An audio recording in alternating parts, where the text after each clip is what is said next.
अब आइए, मैं सबसे पहले एक ऐसे होनहार खतीब को आप लोगों के सामने मदऊ करना चाहता हूं जो हमारे डिस्ट्रिक्ट पालघर से तशरीफ़ लाए हुए हैं। मेरी मुराद फजीलतुल शेख अबू बकर सल्फी हफिज़हुल्लाह, मुदीर कुल्ली आयशा लिल बनात बोईसर पालघर। जो आपका टॉपिक बहुत ही उम्दा और बहुत ही बेहतरीन टॉपिक है, ख़वातीन की तर्ज़ ज़िंदगी किताब व सुन्नत की रोशनी में। मेरी माँ बहनों के लिए भी बहुत ही अच्छा उन्वान शेख मोहतरम ने चॉइस किया है। मैं माँ और बहनों से गुजारिश करूँगा कि खामोशी के साथ, सुकून व इत्मीनान के साथ, दिलजमई के साथ आप लोग बैठें और शेख मोहतरम का खिताब समाअत फरमाएँ और आज एक यहाँ से एक पैगाम लेकर के जाएँ ताकि कौम और मिल्लत और समाज का नाम रोशन हो, ताकि अपने घरों में सही तरीके से इस्लाह कर लें। मैं शेख मोहतरम से गुजारिश करूंगा फजीलतुल शेख अबू बकर सल्फी हफिज़हुल्लाह, मुदीर कुल्ली आयशा लिल बनात बोईसर पालघर, आपसे गुजारिश है कि आप माइक पर आएँ और अपने मौजू की वजाहत करें।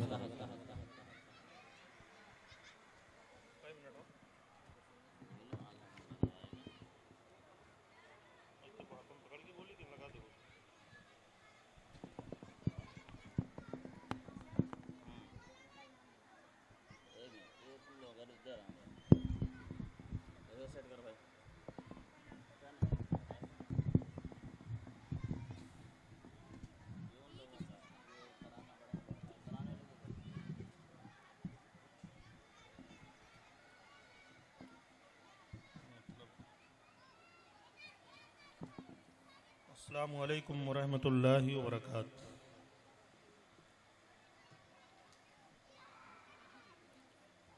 अल्हम्दुलिल्लाहि रब्बिल आलमीन वस्सलातु वस्सलामु अला रसूलिहिल करीम वमन तबिअहुम बिइहसानिन इला यौमिद्दीन, अम्मा बाद।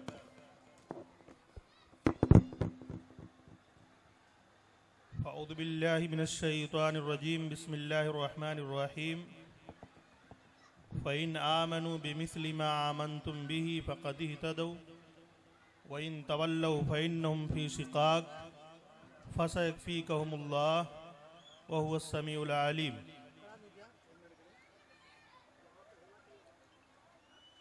व क़ाल अन्नबिय्यु सल्लल्लाहु अलैहि वसल्लम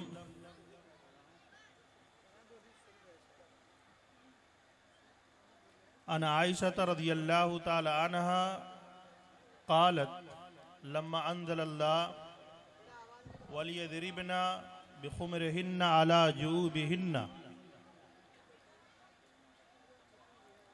फ़शक़क़ना मुरूतहुन्ना फ़ख्तमरना बिहा।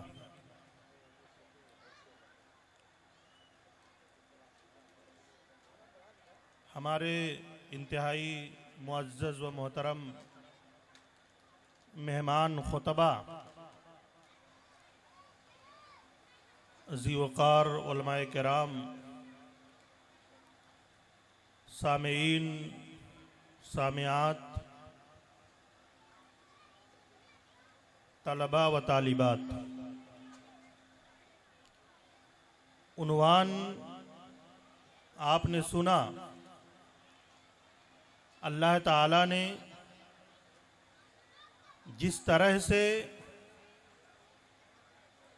मर्दों को एक निज़ाम हयात दिया है, ऐसे ही ख़वातीन को भी एक निज़ाम अमल, एक दस्तूर दिया है। अगर खातून इस्लाम, मोमिना औरत किताब व सुन्नत के ताबे रहे तो उसकी अपनी ज़ात में भी खैर होगा, उसकी नस्लों में खैर होगा, उसके घर में खैर होगा, मुआशरे में खैर होगा। और अगर यही औरत, यही खातून बेलगाम हो जाए, किताब व सुन्नत के दायरे में ना हो, तो उसके ज़रिए से उसकी नस्लों में, उसके घर में, उसके ताल्लुकात में और जहाँ जहाँ उसके कदम पड़ेंगे वहाँ नहुसत होगी, शर होगा, फसाद होंगे। आइए, एक खातून को किस तरह से जिंदगी गुजारनी चाहिए, इस ताल्लुक से कुछ बातें जो मुमकिन हो सकती हैं मुख्तसर वक्त में मैं आपके सामने रखने की कोशिश करूंगा।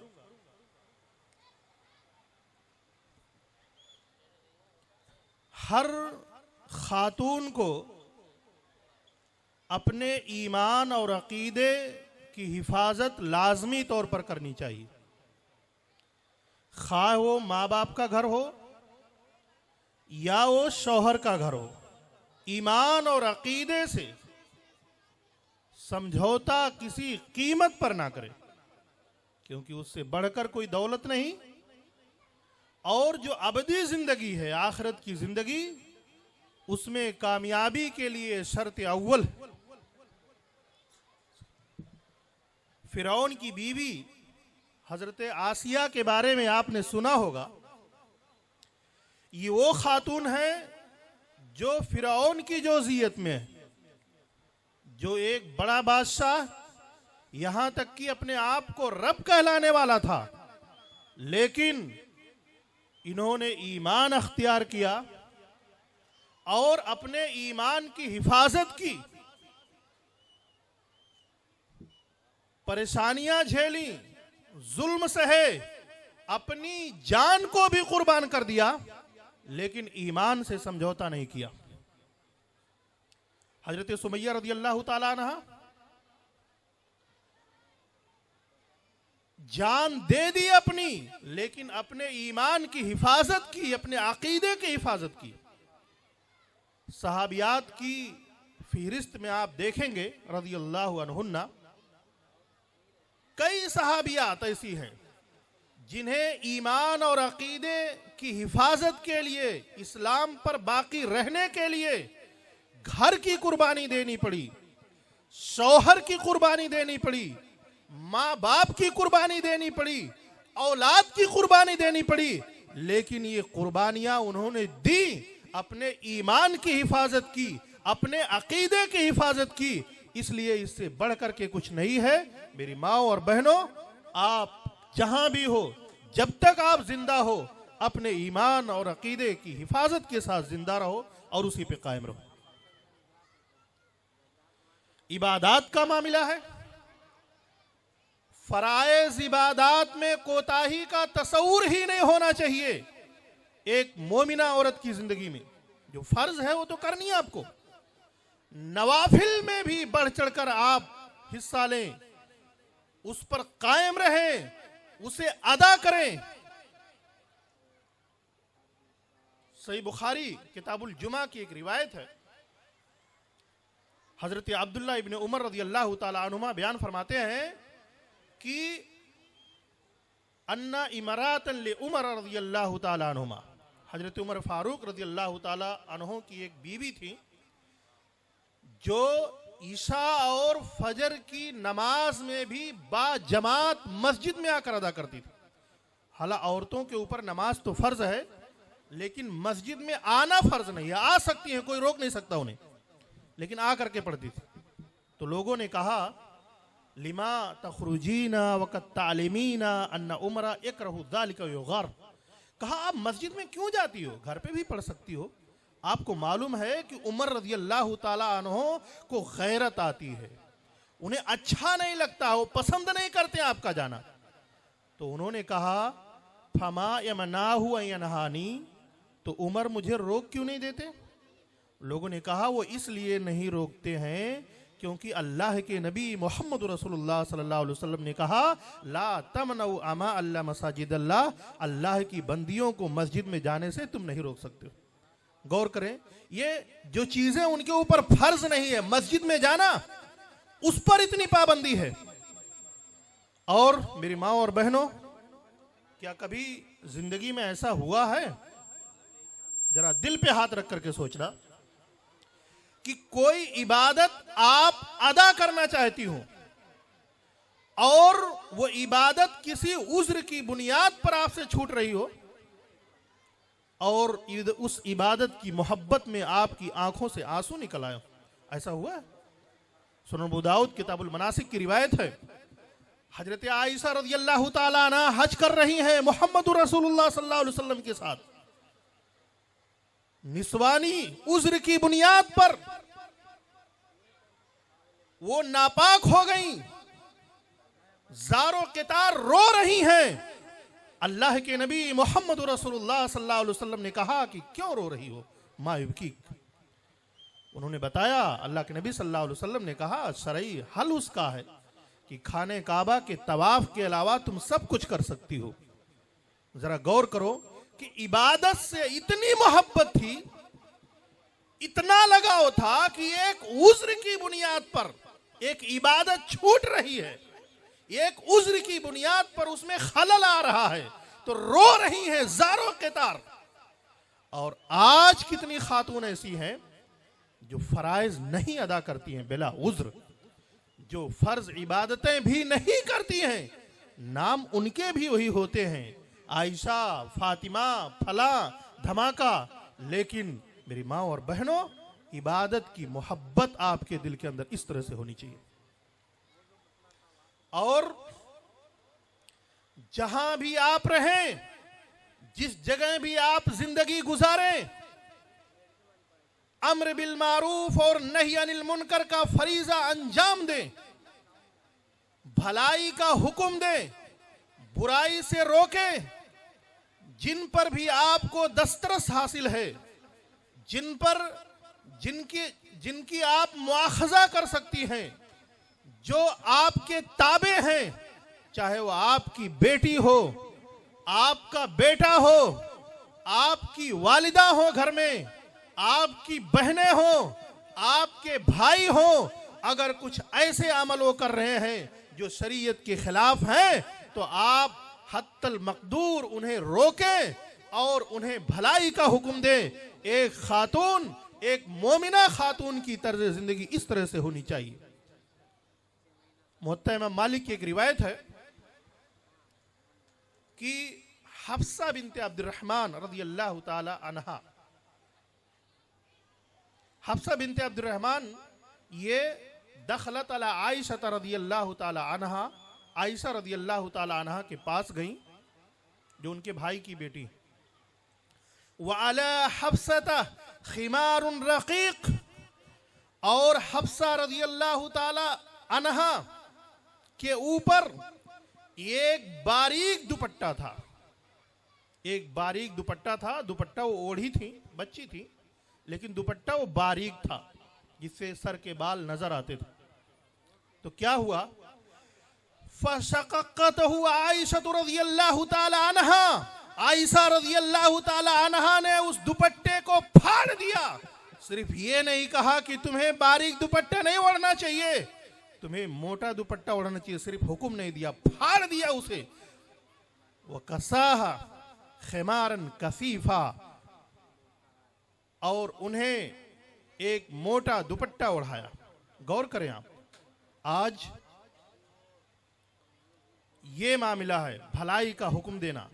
आप अपने घर में जब भी देखें कि आपकी बेटी शरई खिलाफ जा रही है, शरीयत के, मोबाइल में लगी हुई है, नमाजों को छोड़ रही है, कपड़े बारीक पहनती है, आज ये बुरके, जो रंग बिरंगे बुरके, चुस्त बुरके, ट्रांसफर होने वाले बुरके, जिससे जिस्म के आज़ा झलकते हो, और ये जालीदार नेट के दुपट्टे, नेट की बाहें, नेट के बाजू पहनने वालियों, सोचो आयशा रज़ियल्लाहु ताला अन्हा, एक मोमिना का किरदार ये हमें मिलता है। एक मोमिना के किरदार का माहसल ही है कि जब भी हम देखें अपनी बहनों को, अपनी बेटियों को, अपनी शागिर्दों को जो इस तरह से खिलाफे शरा काम कर रही हो, तो हमारा किरदार वहां पर वही होना चाहिए जो आयशा रज़ियल्लाहु ताला अन्हा का था। और जहां भी आप रहें जिंदगी में, जिस जगह भी आप रहें, आप सुन्नत की नस्र व इशाअत करती रहें।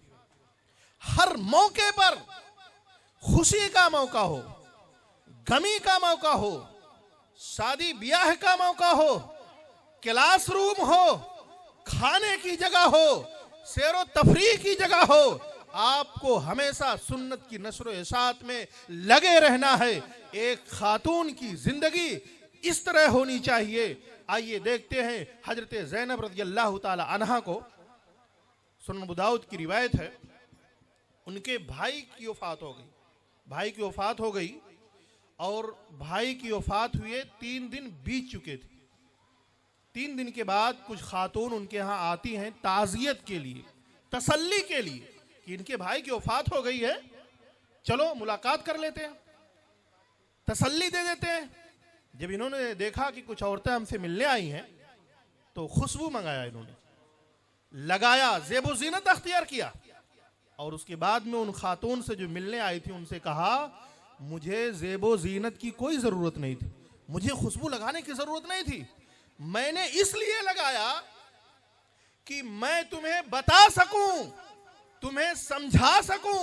मैंने मोहम्मदुर रसूलुल्लाह सल्लल्लाहु अलैहि वसल्लम को कहते ही ये सुना है, आपने फरमाया था कि कोई औरत जब उसका कोई रिश्तेदार शौहर के अलावा वफात पा जाए तो 3 दिन से ज्यादा वो सोग नहीं कर सकती है। ये नबी की तालीम थी। तो 3 दिन मेरे भाई की वफात हुए हो चुके हैं, अब मैं सोग नहीं कर सकती हूँ, ज़ेबो ज़ीनत कर सकती हूँ। ये सुन्नत समझाने के लिए, ये तरीका बताने के लिए, ये नबी की हदीस सिखाने के लिए मैंने ज़ेबो ज़ीनत किया है। मुझे ज़ेबो ज़ीनत और खुशबू लगाने की कोई जरूरत नहीं।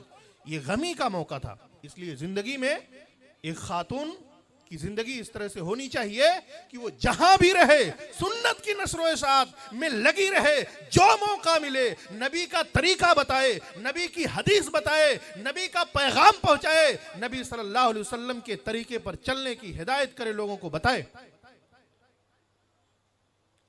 और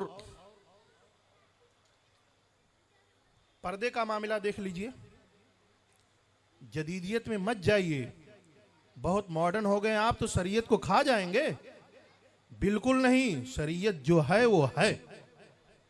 एक खातून की जिंदगी किस तरह से होनी चाहिए। हजरत आयशा रज़ियल्लाहु ताला अन्हा कहती हैं, यरहमल्लाहु निसाअल मुहाजिरातिल अवल, अल्लाह ताला उन मुहाजिरा औरतों पर रहम फरमाए। दुआ देते हुए हजरत आयशा रज़ियल्लाहु ताला अन्हा कहती, लम्मा अंज़लल्लाह वलयद्रिबना बिखुमरिहिन्ना अला जुबहिन्ना, जब अल्लाह ताला ने कुरान करीम की आयत उतारी, जब पर्दे की आयत उतरती है, हिजाब की आयत उतरती है, तो मदीना में औरतों के पास बुरके नहीं थे। आज तो खवातीन के पास कई कई अदद बुरके होते और गिरगिट के रंगों की तरह कई रंगों के नकाब और नोजपीस भी होते। बहरहाल, तो उन मदीना की खवातीन के पास जो हिजरत करके शुरू में गई थी, हुक्म होता है कि पर्दा करना है, और उनके पास नकाब नहीं है, बुरके नहीं, चादरें नहीं है कि उससे पर्दा कर लें। फशक्ककना मुरूतहुन्ना फख्तमरना बिहा, उन्होंने इस्तेमाल होने वाले जेरे जामा पहने जाने वाले कपड़ों को, पुराने बोसीदा कपड़ों के चीथड़ों को जोड़ करके, टुकड़ों को जोड़ करके, काट करके बनाया चादर और उससे पर्दा किया। ठीक है बोसीदा रहेंगे, ठीक है पुराने रहेंगे, ठीक है इस्तेमाल शुदा रहेंगे, ठीक है टुकड़े लगे रहेंगे, लेकिन मोहम्मदुर रसूलुल्लाह सल्लल्लाहु अलैहि वसल्लम का जो हुक्म आया है पर्दा करने का, उसमें ताखीर नहीं होनी चाहिए। जरा गौर करें, खवातीन को कई अदद बुरके रखने के बावजूद क्या शरई पर्दा हमारी जिंदगी में होता है? वो पर्दा होता है जो शरीयत को मतलूब है, वो पर्दा होता है जो दीन को मतलूब है, वो पर्दा होता है जो नबी का हुक्म है, वो पर्दा होता है जो सहाबियात ने किया है। एक खातून की जिंदगी के अंदर लाजमी चीज। एक मर्तबा अल्लाह के नबी मोहम्मद रसूलुल्लाह, आज औरतें आप जाइए, आप साइड ना हो जाए तो कुछ ऐसी हैं जो आपको धक्का मारकर गिरा देंगी। मोहम्मद रसूलुल्लाह सल्लल्लाहु अलैहि वसल्लम देखा कि मर्दों खवातीन खलत मलत हो रहे हैं चलने में। आपने कहा, आया औरतों की जमात, अलैकुन्न बिहाफाति तरीक, तुम्हें रास्तों के किनारे से चलना है, बीच से नहीं चलना है। इतना नबी का कहना, फकानतिल मरातो तलसकु बिल जिदार हत्ता नसौबा ला यालकु बिल जिदार, कि नबी का यह फरमान कि तुम्हें बीच रास्ते से नहीं चलना है, मर्दों से मखलूत होकर के नहीं चलना है, खलत मलत होकर नहीं चलना है, किनारे चलना है।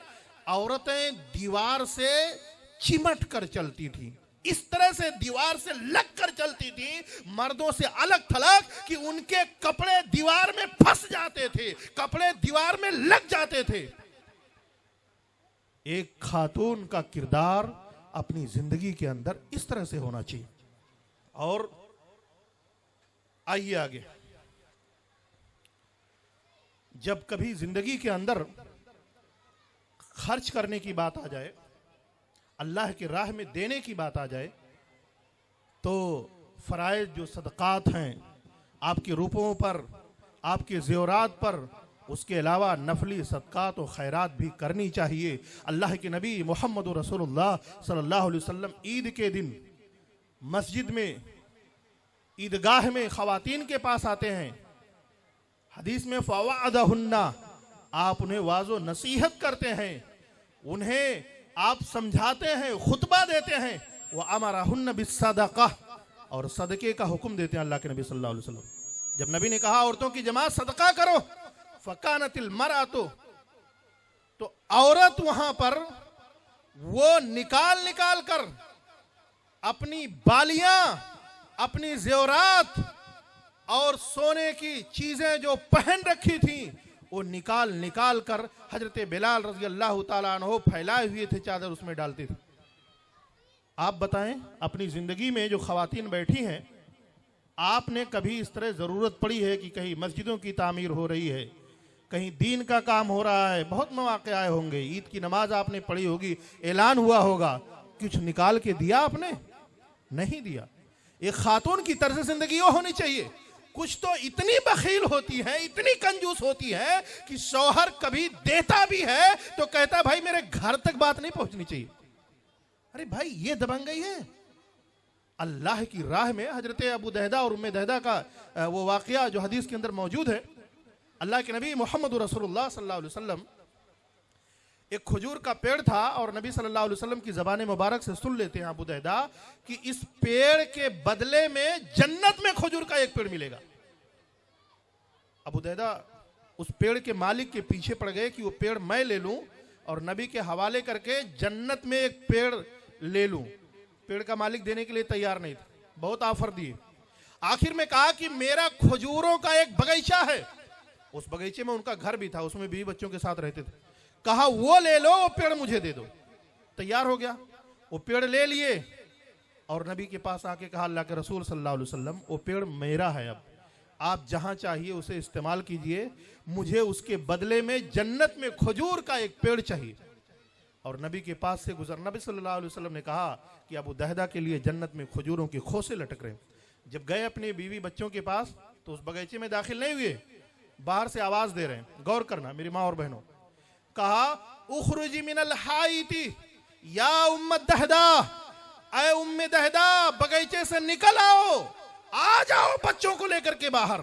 फइन्नी कद बेतुहा बिनखलति मिनल जन्ना, मैंने उसे जन्नत में एक पेड़ के बदले बेच दिया है, पूरे बगीचे को घर समेत। तो बीवी ने क्या कहा? आज की बीवियां क्या करती? कहा कि ये तो आपने बहुत अच्छा सौदा किया। वो जन्नती खातून थी। एक खातून की तर्ज जिंदगी, एक खातून का अमल, मेरी माँ और बहनों, इस तरह से होना चाहिए। और अल्लाह के नबी मोहम्मद रसूलुल्लाह सल्लल्लाहु अलैहि वसल्लम, आपने सुना है बात कि आप रिवायत आपने सुनी होगी, आप गारे हिरा में जा करके बैठते हैं, नबूवत मिलने से पहले जिब्राइल अलैहिस्सलाम आए, आपको सीने से लगाकर दबाया, कुरान की पहली आयत उतरी, नबी सल्लल्लाहु अलैहि वसल्लम खौफजदा हो गए कि ये क्या हो रहा है मेरे साथ। आप कांपने लगे, बुखार आ गया आपको। घर आए अल्लाह के नबी सल्लल्लाहु अलैहि वसल्लम और कहा कि मुझे चादर उड़ा दो। बीवी ने चादर उड़ा दिया। जब खौफ खत्म हुआ तो अल्लाह के नबी सल्लल्लाहु अलैहि वसल्लम ने बताया कि मैं पहाड़ पे गया था वहां पर और मेरे साथ ऐसा ऐसा मामला हुआ। तो बीवी ने क्या कहा? दो चीजें। ये नहीं कहा रे वहां जाने की क्या जरूरत थी, अब भुख तो वहीं जाके बैठते थे। बीवी ने वावेला भी मचाना नहीं शुरू किया कि अरे बाप अब क्या होगा, है ना, ये भी नहीं। वो नेक खातून हजरत खदीजा रज़ियल्लाहु ताला अन्हा ने खुद संभली, शौहर को संभाला और कहा हरगिज नहीं, अल्लाह की कसम, ला युखज़िक अल्लाहु अबदा, अल्लाह ताला आपको कभी जाय नहीं करेगा।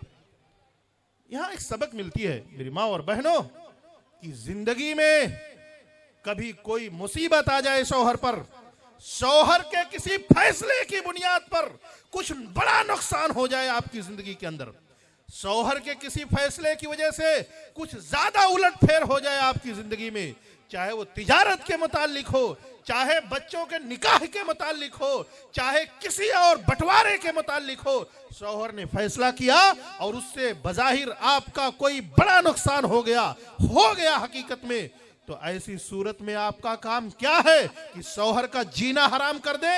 नहीं, एक मोमिना खातून, एक जन्नती खातून, एक मुस्लिमा खातून का किरदार यह होना चाहिए कि वो शौहर के दस्तों पा बन जाए, शौहर को तसल्ली दे, ना कि उस मुसीबत में और बड़ी मुसीबत बन करके आ जाए। ये एक तर्ज जिंदगी खातून की है मेरी माँ और बहनों। और जिंदगी में कभी शौहर पर गुर्बत आ जाए, होते हैं हालात, कभी बड़े सुकून की जिंदगी कटती है, पैसे की रेल पेल है, कभी हालात करवट लेते हैं तो खाने के वादे हो जाते हैं, तब क्या करेंगी? मैके फोन लगाएंगी, कहेंगी कहां डुबो दिया मुझे, अरे इससे बेहतर होता कि मुझे जहर दे देते, यहां शादी नहीं करते। नहीं, एक खातून का, मोमिना खातून का एक किरदार नहीं। एक रिवायत है सुनन अबू दाऊद किताबुल लिबास की, अल्लाह के नबी मोहम्मद रसूलुल्लाह सल्लल्लाहु अलैहि वसल्लम हजरत फातिमा रज़ियल्लाहु ताला अन्हा अपनी बेटी के घर गए। हदीस में है कि वह आला फातिमाता रज़ियल्लाहु अन्हा सौबुन, एक कपड़ा था उस वक्त हजरत फातिमा रज़ियल्लाहु अन्हा पर, जो ओढ़ी थी, जो पहनी थी, इतना छोटा था वो, इदा कनात बेही रासहा लम युबलग रिजलैहा, अगर उससे सर को ढापती कि सर से पैर तक ढाप लूं मुकम्मल तौर से, सर पर ले जाती तो पैर खुल जाता। वही इदा गत्तत बेही रिजलैहा लम युबलग रासहा, और अगर पैरों को ढापती तो सर तक नहीं पहुंचता हो। ये मोहम्मद रसूलुल्लाह सल्लल्लाहु अलैहि वसल्लम की बेटी का मामला है, ये मोहम्मद रसूलुल्लाह सल्लल्लाहु अलैहि वसल्लम की वो जन्नती बेटी का मामला है। लेकिन उन्होंने शौहर का शिकवा नहीं किया, उसकी गुर्बत का शिकवा नहीं किया। एक खातून की जिंदगी के अंदर यह किरदार होना चाहिए। और उमूमन मदीने के हालात तो ऐसे ही थे। आप मदनी जिंदगी देखिए, हजरत उम्मे अतिया रज़ियल्लाहु ताला अन्हा की वो रिवायत है जो ईदैन के मुतालिक अल्लाह के नबी सल्लल्लाहु अलैहि वसल्लम ने कहा था कि औरतों को ईद के दिन लाओ। आपने कहा यहां तक कि जो नापाक औरतें हैं, हाइदा और नफसा हैं, वो भी आए। देखिए जरा हालात देखिए। सवाल होता है, या रसूलल्लाह हल अला इहदाना बास इल्लम यकुल लहा जिल्बाब, अगर किसी औरत के पास बुर्का नहीं है, दुपट्टा नहीं है पर्दा करने के लिए, और वो उस वजह से नहीं आ पा रही है, जरा गौर करना, आज बुरके भी हैं, दुपट्टे भी हैं, फिर भी खोल खोल करके घूम रही हैं। कहा अगर बुरका नहीं है, दुपट्टे नहीं हैं, और उस वजह से वो ईदगाह नहीं आ पाए, तो क्या उस पर गुनाह है? बेबसी देखिए, गुर्बत देखिए। मेरे नबी मोहम्मद रसूलुल्लाह सल्लल्लाहु अलैहि वसल्लम ने कहा वले तुलबिसहा उख्तुहा मिन जिल्बाबिहा, उसकी बहन अपने दुपट्टे में उड़ा कर लाए, लेकिन लाए, उसकी बहन है, पड़ोसन है, उसके पास है, तो उसमें उसको भी ढक ले, डबल हो जाए, उसको भी छिपा कर लाए, लेकिन छिपा कर आना है। दन दनाते हुए छुटुआ साड़ों की तरह नहीं घूमना है। माफ करना मुझे, दिल चलता है, कलेजा जख्मी हो जाता है जो इन पैसे वालों की बेटियों को, जिनके पास बुरकों की कमी नहीं, चादरों की कमी नहीं, दीन को तमाशा बना करके जिन्होंने रख दिया। ये खातून का, एक मुस्लिमा खातून का किरदार, एक मुस्लिमा खातून की तर्ज जिंदगी इस तरह से होनी चाहिए। कुछ औरतें ऐसी भी हैं जिनमें कुछ आलिमात फाजिलात का भी जिक्र सर आता है। कहती हैं कि औरत का काम नहीं है घर पे काम करना, तो भैया कौन करेगा?